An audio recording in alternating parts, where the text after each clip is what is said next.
Everyone. Thank you for joining us today at our webinar dedicated to the role and place of Rust programming language in the cybersecurity field. And here we will discover the power of Rust and its insights on practical usage, especially in the kernel space. It's going to be interesting. If you know our company a little bit, you know that our secret is that we really enjoy to do something that can't actually. And I hope everyone can see and hear me, and please type plus in the chat if you do.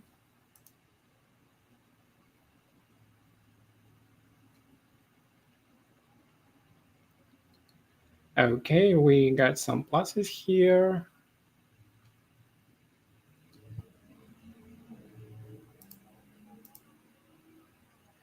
Okay, we still have pretty few amount of pluses. Let's wait just a little bit probably, and let's get started in parallel. And let me firstly introduce myself. My name is Michael Teslia, and I'm a program manager at Apriorit. We are a cybersecurity company with more than 2 decades of expertise in the niche. And I'll be your host today, and nice to meet everyone. Okay, we're getting more and more pluses here. But it seems that we still have some people joining us. Let's give them maybe 2 or 3 minutes more and review our plan for today. So first of all, it will be recorded and uploaded to our website and social media. So no worries if you miss anything today.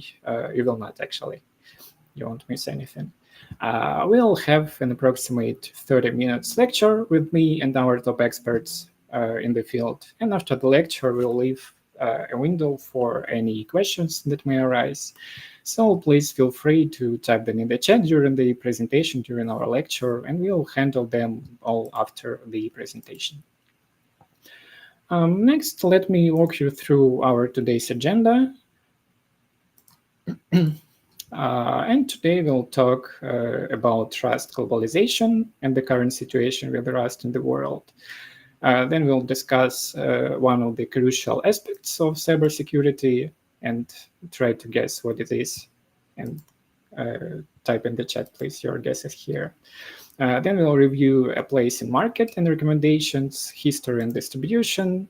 Then we'll review the kernel part, especially Rust situation in kernel of Linux, of Windows, its benefits and drawbacks there. And decide with you at the end, is it worth it at all or not? So it's going to be really interesting and insightful. Here you can see just a small part of what the situation looks like nowadays.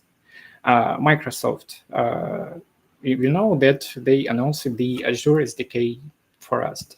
Google pushes Rust in legacy firmware to tackle memory safety flaws. Amazon AWS announced the developer preview of Amazon S3 Transfer Manager in Rust. Linux 6.15. The Nova Core driver has been merged as a start of their modern NVIDIA open source kernel graphic driver. STEM Micro offers microcontrollers and Rust programming language compilers for safety critical applications. And here we really can conclude that it's not driving on the highway, you know, it's like illegally speeding at some point. But why does it happen? So probably it has something interesting to the modern cybersecurity world. And yes, it really does. What do you think I'm referring to really?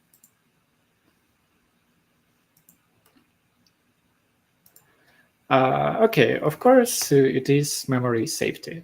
When implemented carefully, no doubt this helps to prevent vulnerabilities like buffer overflows, user after free, and invalid memory access, reducing exploit risks, and improves stability by reducing crashes and security flows from memory mismanagement.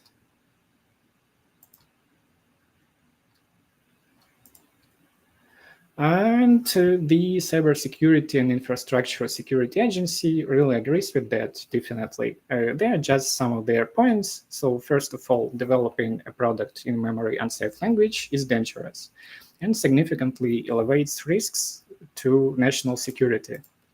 And manufacturers should demonstrate that the memory safety roadmap will lead to a significant prioritized reduction of memory safety vulnerabilities.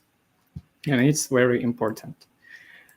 And to even more, get into common weakness enumeration tab, we can see that several most critical weaknesses and potential vulnerabilities are caused by unsafe memory management. They are highlighted in red here. So the first one is out-of-bound write, then it's out-of-bound read, and of course use after free. Okay, you can say that Rust is not the only memory-safe language, and you can clearly see this from the list defined by National Security Agency. And yes, almost all of them use garbage collection for automatic memory management. And this is a must-have practice, but also brings several risks. It may cause performance overheat, scanning and freeing memory, for example. It can also cause memory leaks, for example, failing to collect memory that is no longer reachable. And to also double free vulnerabilities, what may allow attackers to exploit memory corruption and execute any code there. And there are things that make Rust outstanding here, raising its superpower. And as you can see and guess already what is indicated by NIST, I'm talking about its approach to memory management without a garbage collection. And this is achieved by its unique ownership system where each value has a single owner. And that owner is responsible for ensuring the data is deallocated when it's no longer needed. Thus, Rust eliminates entire classes of memory-related bugs, like buffer overflows, data races, and others, what addresses many common vulnerabilities that are exploited in security attacks. By the way, has anyone faced security breaches caused by bad memory management in code? Of course, I hope no, but please share your experience in the chat, and it would be very, very interesting for us. Of course, some of you may know that this all does not have any uniqueness really and can be achieved by a good C++ developer. And yes, you're absolutely right here. But just try to imagine how much time does such an engineer need to debug the code in order to eliminate such risks related to bad memory management. Obviously, more if you need to handle this all manually. And no doubt, this fact makes Rust also a very cost-effective choice for a variety of projects and products.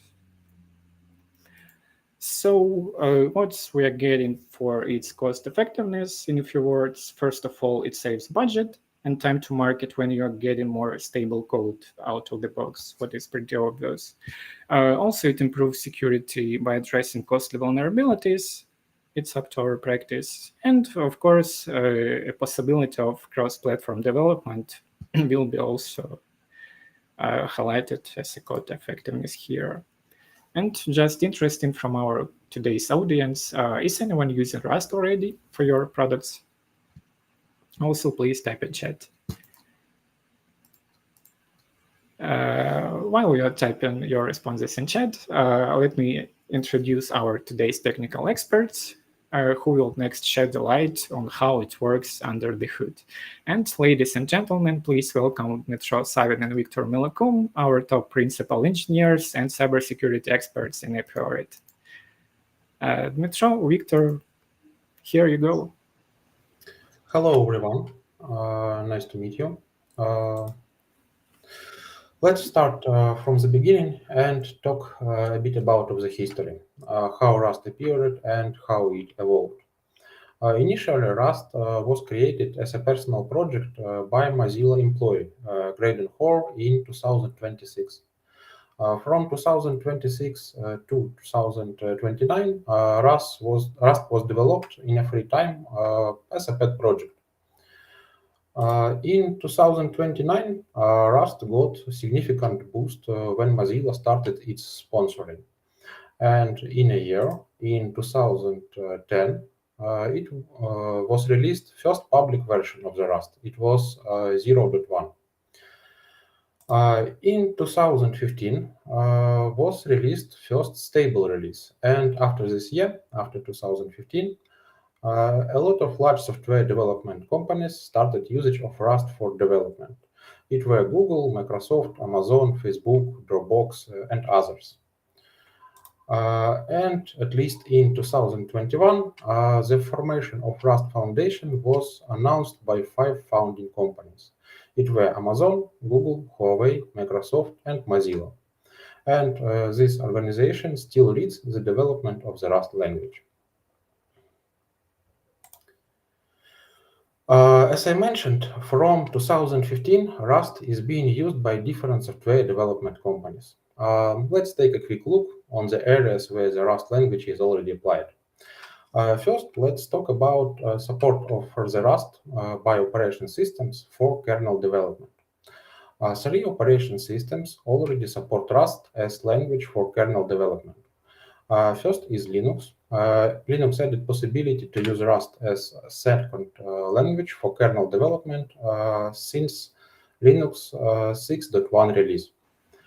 Also, Google announced support of Rust for development of the Android operation system itself in 2021. And Microsoft also announced support of Rust for Windows kernel development in 2023. Unfortunately, there is no official support of Rust for macOS. That's why it's almost impossible to use it for development of the kernel extensions. Theoretically, it is possible to use Rust with FFIs for user space extensions, like system or network extensions. But there is no need to do it because macOS supports Swift, another memory-safe language. Apart from kernel development, Rust may be used and is already used in a wide list of areas. For example, in network security, Rust is used by Cloudflare and in WireGuard products. In embedded system like microcontrollers or IoT, in blockchain or game dev. Dmytro, you mentioned here Cloudflare, and I heard they were integrating a Rust-based RNRDP protocol for remote access into their browser solution. What do you think about that from your point of view? This protocol performs pretty well because of its native nature and doesn't have overhead due to additional layers and wrappers, which take place for other such solutions. So it may be a decision with good potential. Oh, okay, yeah, thank you. That makes sense. I expected this. Let's quickly go over some of the key advantages that make Rust such attractive, especially for system programming. First advantage is memory safety without a garbage collector. Rust guarantees memory safety at a compile time without relying on a garbage collector. And this gives performance of low-level languages like C or C++. But with strong safety guarantees provided in the compile time by compiler. The next Rust key feature is immutability by default. In Rust, variables are immutable by default, and this feature encourages developers to write more predictable and maintainable code. The next Rust advantage is compile time checks and panics. Rust itself eliminates an entire class of bugs related to null pointer dereferencing, array of bounds, and other bugs with compile time checks. So developer can't just accidentally dereference a null pointer. The compiler enforces proper handling, and if you made a mistake, it won't compile or will panic safely at runtime. The next Rust feature is concurrency support. Rust makes concurrent code safer. Its type system prevents data races at a compile time, again at compile time, and allows to write multi-threaded code with confidence that there will not be any hard to debug bugs. The next Rust key feature are containers and IRC. Rust provides a rich set of standard library containers, like vectors, hash maps, and also it provides smart pointers such as IRC and RC. These containers and smart pointers help to manage shared ownership memory safely and comfortably for developers. And also Rust supports a lot of other nice things like pattern matching, result and option types for safe error handling, expressive enums, and a lot of others. All these features come together to make Rust not just safe, but also modern, efficient, and enjoyable to work with, especially for performance critical or safety sensitive applications. A lot of cybersecurity products require kernel modules for their work. As you already know, Linux provides the possibility to create kernel modules with Rust language. And it is not as difficult as it may seem. Let's talk a bit about creation of Linux kernel modules with Rust language. First of all, to create such module, we have to prepare our kernel. Unfortunately, Rust support is not enabled in Linux kernels by default, so we have to enable it manually. It may be done by modifying kernel configuration before the build of the kernel. Before the build of the kernel, it may be needed to add some Linux kernel headers files to the list of files for bind-gen processing. And while build of the kernel, bind-gen will automatically create FFIs for the objects from the specified headers. This step is not mandatory, but it may simplify development of the kernel module itself. And the last step, we have to rebuild modified kernel and install it to the target system. There is no need in any other preparations, and we may proceed to the development of the kernel module itself. Dmytro, I have a question to you here. It's just a generic question on which difficulties do you usually face building up kernel in Linux? Excellent question. I can't say that there may be any problems while regular build of the non-modified Linux kernel. Most of the problems are related to the build of the modified Linux kernel or Linux kernel for non-standard hardware. And in this case, we regularly may face issues dependent on incorrect kernel or device tree configuration. Mm-hmm. Thank you, that makes sense. When kernel is ready, it is left only to create our Rust kernel module. All usages of the kernel API may be performed with FFIs, foreign function interface, generated by bind-gen while kernel build or created manually later. And the other part of the kernel module, the inner logic of the kernel module, may be written with regular Rust only with some kernel-related restrictions. Among these restrictions are absence of std, impossibility to use crates, and some others. Let's talk about problems of the Rust kernel modules. The first problem is support of the new kernel versions. Linux kernel API doesn't have backward compatibility, and in case of Linux kernel API change, we need to review and update all used FFIs. Unfortunately, Linux kernel API may be changed in the new kernel versions without any notification. So, in case of regular C driver, we will need only to update usage of the kernel API. But in case of Rust driver, we will also additionally need to update created FFIs. The next problem of the kernel modules for Linux in Rust are unstable features. Rust in Linux kernel is very active. A lot of new features are already added, and more features will be added in future. But a lot of added features are still unstable, and we must be careful while their usage. And the last problem, it's a general structural problem, and currently we can do nothing with it. The Linux kernel itself is still written in C language. It means that in our Rust module, we need to call unsafe code related to the Linux kernel API. And this fact decreases the advantages of the Rust usage, but doesn't destroy them at all, because inner module logic may be implemented without unsafe code. And there is one more unobvious result of the C code and Rust code composition. It is easy to call C code from Rust, but it is a bit more harder to call Rust code from C. It is possible, but this aspect should be considered while development of the Rust kernel module. And that's all that I would like to tell you about the development of the Rust Linux kernel modules.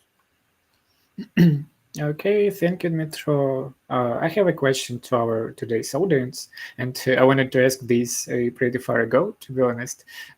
Would you consider Rust for development of Linux kernel modules, and why? Just also please type in the chat. And now let's talk about Windows kernel part. Victor, this stage is yours. Hello, just 1 second, please. Yeah, my name is Victor, and I'm going to continue this Windows part. Yep, so let's go. Just 1 second. Yep, so, yep, here we are.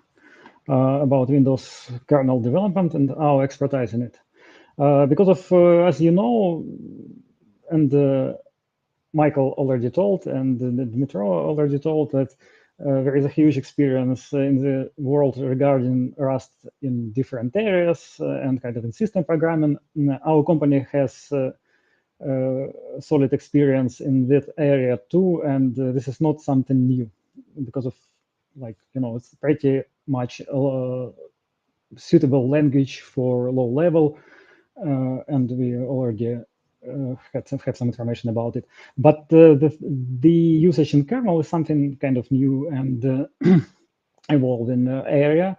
And to give some to have some experience, our R&D team developed a Rust mini filter driver for this presentation and to demonstrate some collect some experience and demonstrate our found maybe problems, maybe good things, and so on. So what our team actually did is we created a mini filter driver, kind of which does operates as all mini filters do between file system and executive system, and does some usual protection, which a lot of cybersecurity components usually do. So you may know them, be familiar with them if you work with this area.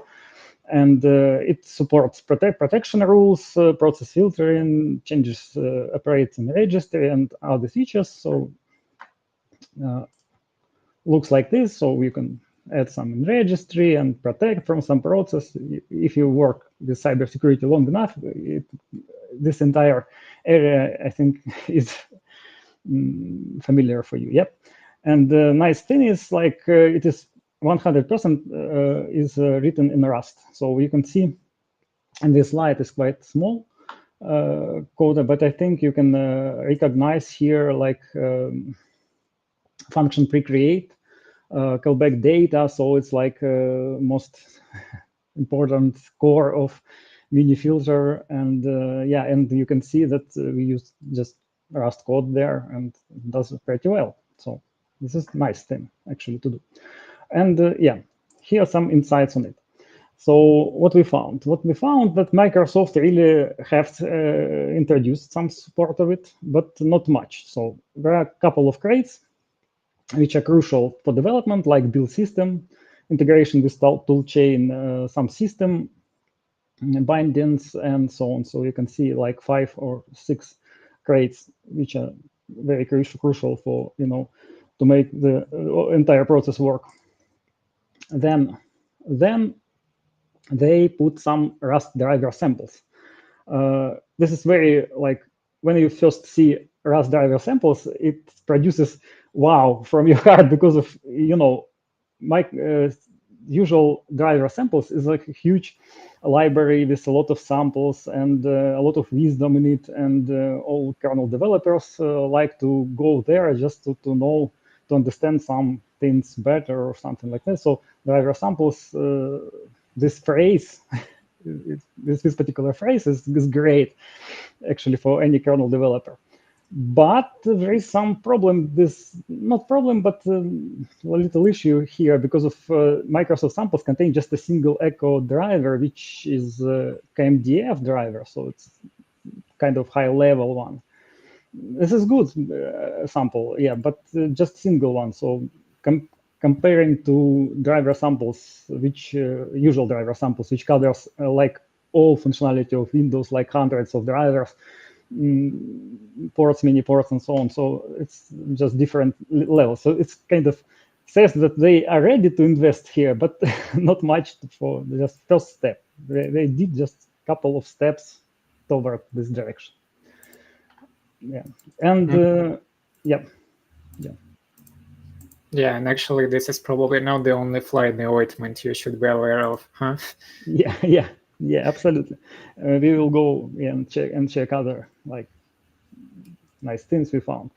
So this is like a thing that considering the size of libraries kind of small, Microsoft really put not much that wrappers there, and if you need to create a driver, you just need to wrap a lot of kernel calls manually.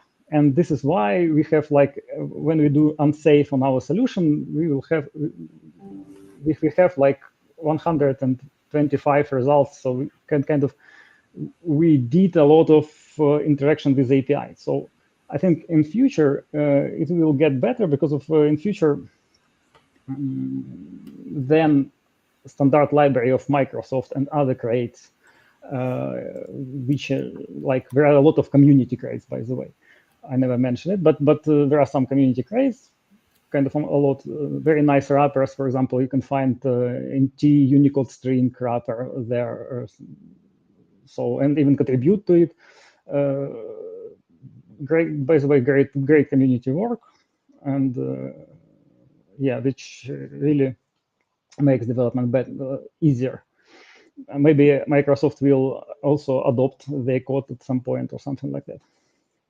Yeah, but currently it is what it is. We have like we have to use a lot of unsafe just to write the code. So this is a bad thing, because of usually people want to use Rust to write safe code, not unsafe. Yep. So it's like that. But most disturbing problem, like issue with Rust, is in kernel, in Windows kernel particular, is that it uses panics. So there are some code in Rust which panics, and this is no problem in user space. It's really kind of nice feature, and a lot of language has it in user space. So, for example, Golang and other. And it is possible to catch panics in user space. But in kernel, it's complicated thing, because of driver really shouldn't panic. They shouldn't panic in any condition, and they shouldn't panic, especially in condition of shortage of memory. In condition of shortage of memory, because of in kernel world, it's normal. It's normal that you allocate in some non-paged memory, which is, and currently it is not available. You just need to handle the situation, return proper statuses, and so on. So this is it. And we found that a lot of Rust code actually panic. Then they have the situation, when they encounter the situation, like clone, push, a lot of unwrap call, and other, like if you use just hash map, for example, and you do insert there, then yeah, it panics when if it can't allocate memory from your allocator. The good thing is, like, you can specify, by the way, allocator. This is good thing. You can use create paged and non-paged allocators different and somehow use them in a different situation. So it's nice thing. Yeah. And the thing is, like, it is easy to avoid this situation if you know these places. So, for example, you can use try reserve, try insert, and other functions to avoid this situation. And by the way, look at standard panic implementation in Microsoft driver samples. So they use just infinite loop. So I think it's not great decision because of it is better to backcheck here because of if you run this driver and encounter this situation when you don't have memory, you will get infinite loop and your one CPU core hangs. Maybe it hangs locking some other memory or holding some locks, which is bad. And it is better just to it is hard to troubleshoot the situation. And in this situation, I would prefer backcheck. So like backcheck in this point and at least send it to software vendor. Software vendor can actually decide what to do with this particular panic. So it's kind of, but for in production driver, it's like, it shouldn't be panics at all. So it's kind of my opinion on this. And the same opinion, as I know, has Linus Torvalds on that matter. Yeah.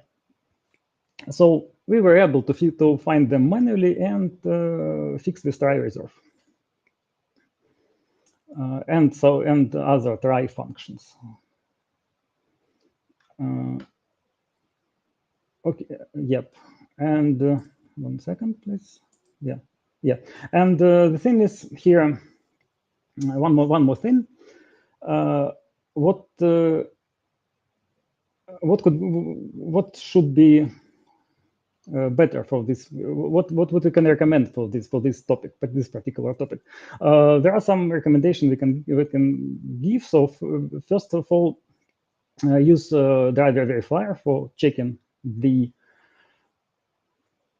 conditions, because of driver verifier actually can help you to collect all the conditions where you have this, panic because of no memory shortage, because of very special check here, like low resource simulation. Yep.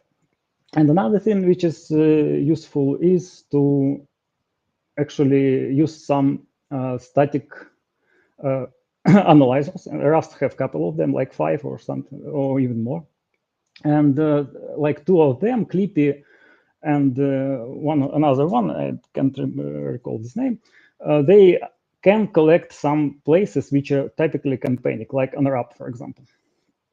So they really can help in this area. So we would recommend it, but they help, but they don't help 100% because of they don't trigger, in our experience, like insert functions and so on.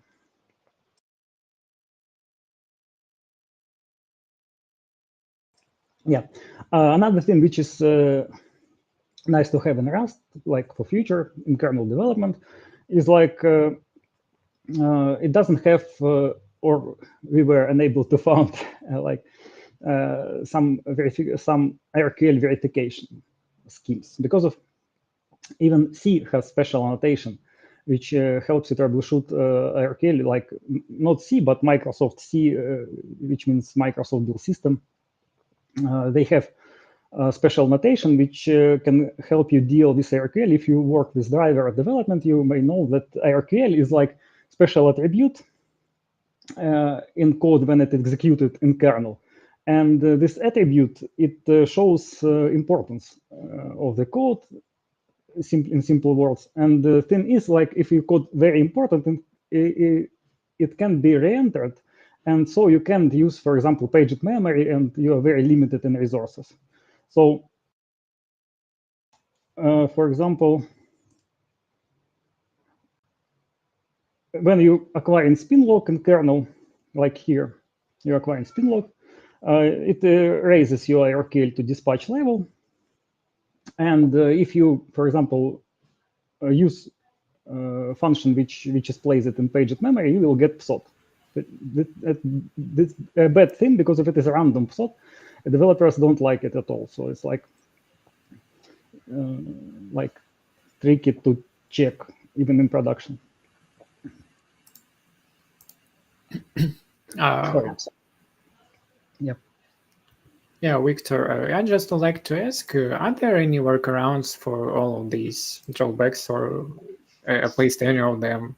Because it looks like Windows is not a best environment for Rust kernel so far. Yeah, thank you, Michael. Yeah, I already said that there are two workarounds which we use. So manual, maybe 3 tools you can use for manual review.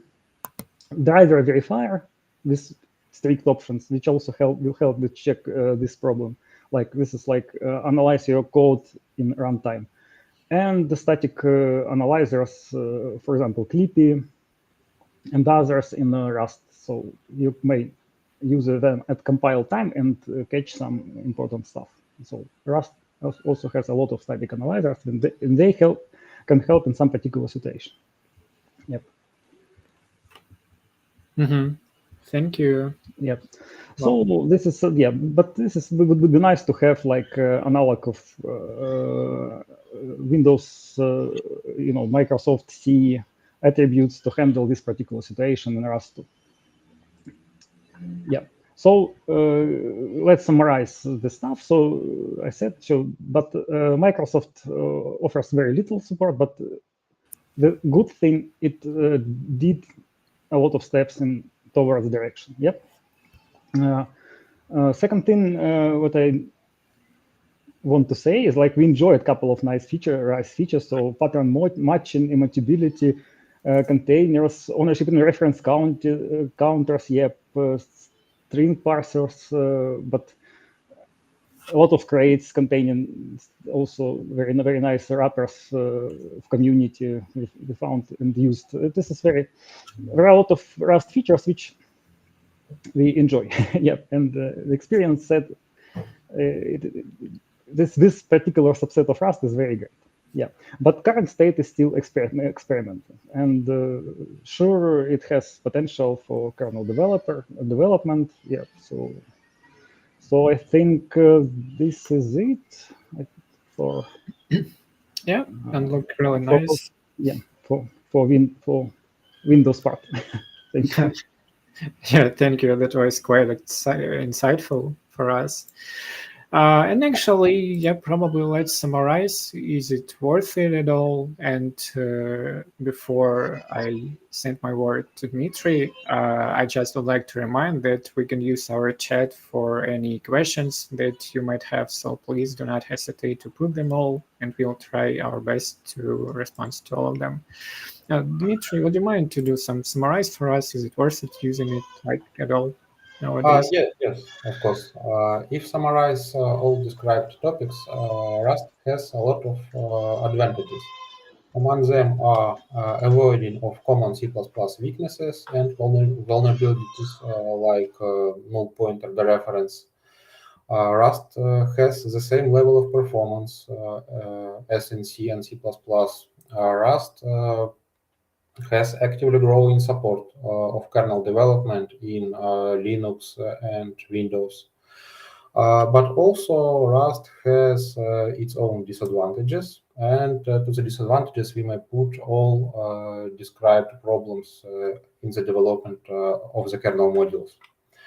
And if to summarize it in general, I may conclude that Rust is not ideal, but it holds great potential for improving of cybersecurity products.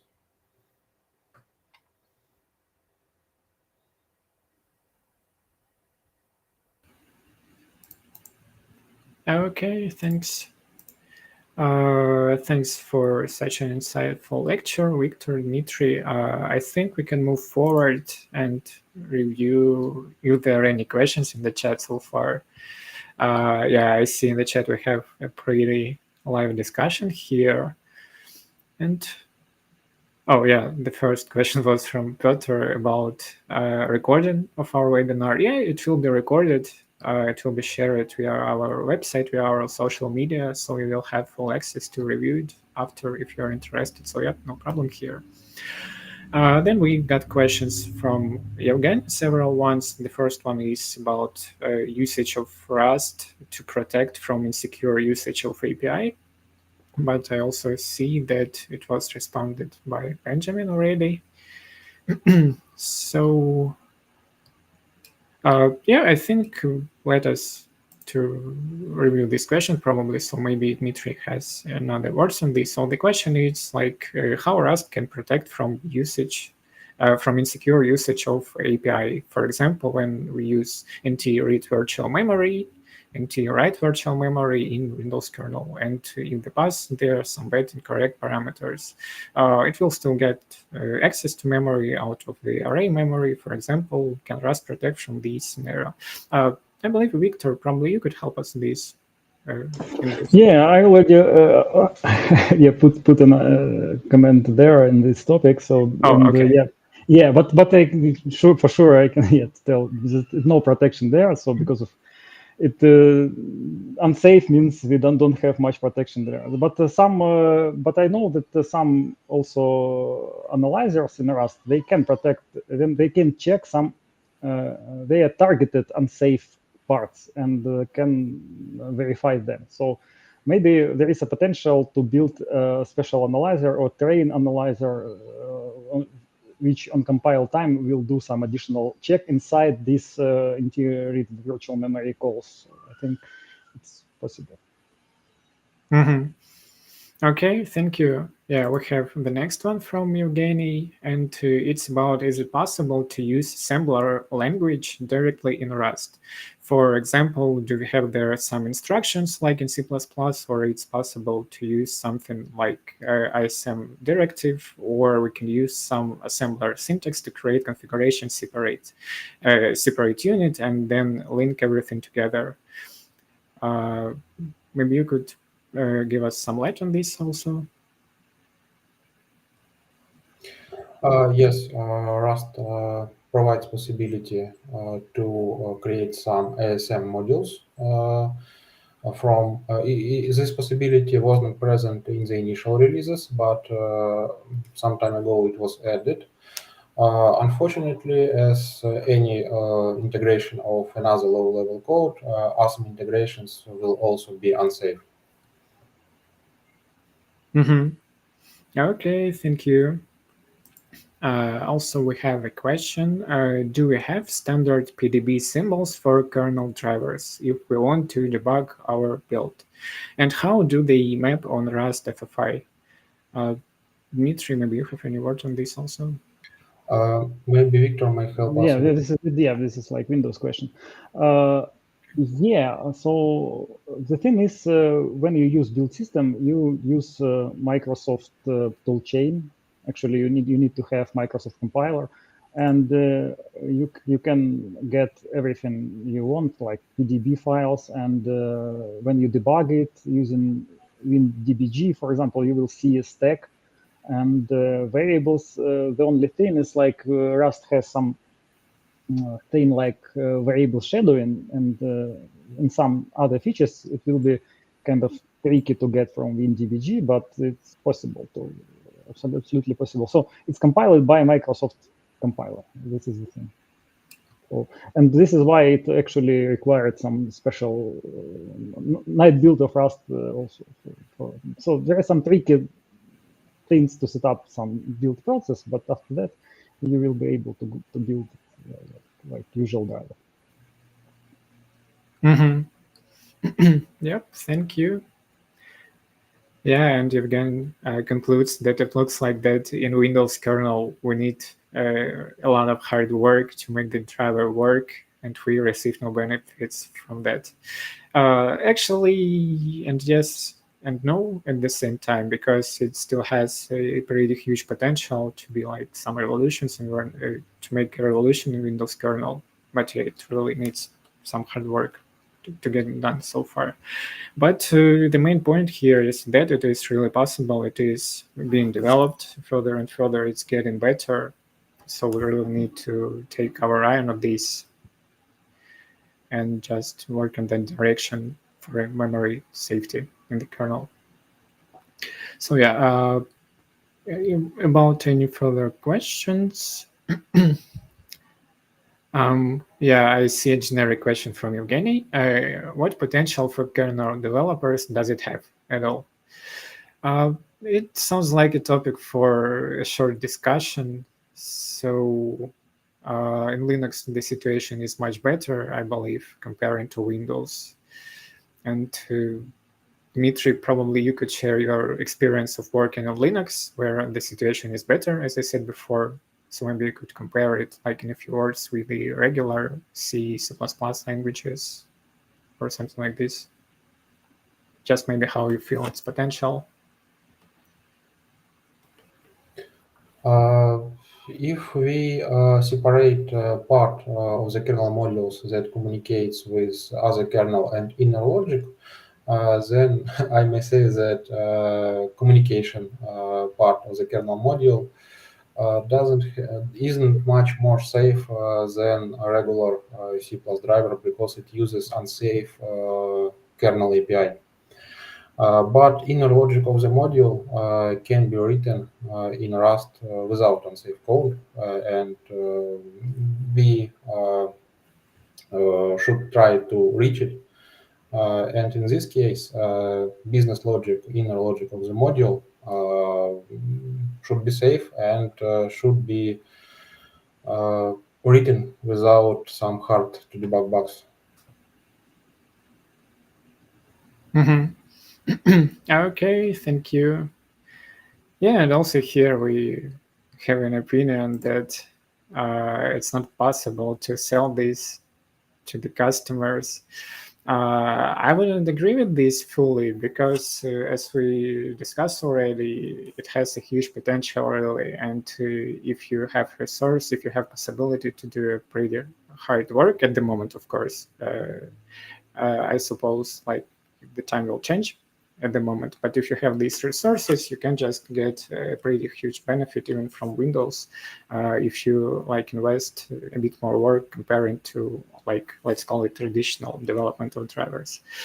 So right now maybe it's pretty problematic, but in the future I believe that the things will get much better and Rust will be like much more popular even in Windows kernel. So that's not a topic where we should close our eyes on, and really need to keep an eye and develop ourselves probably and get ready for such new direction in the world of kernel. Okay, it seems that we do not have any further questions. There was one question regarding the size of the driver on target platform, and okay. Is it Go-ish or not? So good news is like it's not Go-ish. So the ability of Rust to use external build system, like in this case, it uses Microsoft toolchain for building. It makes possible this nice thing that like driver. I wrote actual numbers in chat. You can see them. So it's quite small. It's really quite small. It doesn't have a huge runtime. We tried to create drivers which does a lot of things, and it has less than 70 kilobytes in release. So it's, I think, good thing. And another good thing is, by the way, that you can use this feature. And there are supports the features for using attributing your functions, and put, for example, your function to page it code to or non-page it, so you can manage the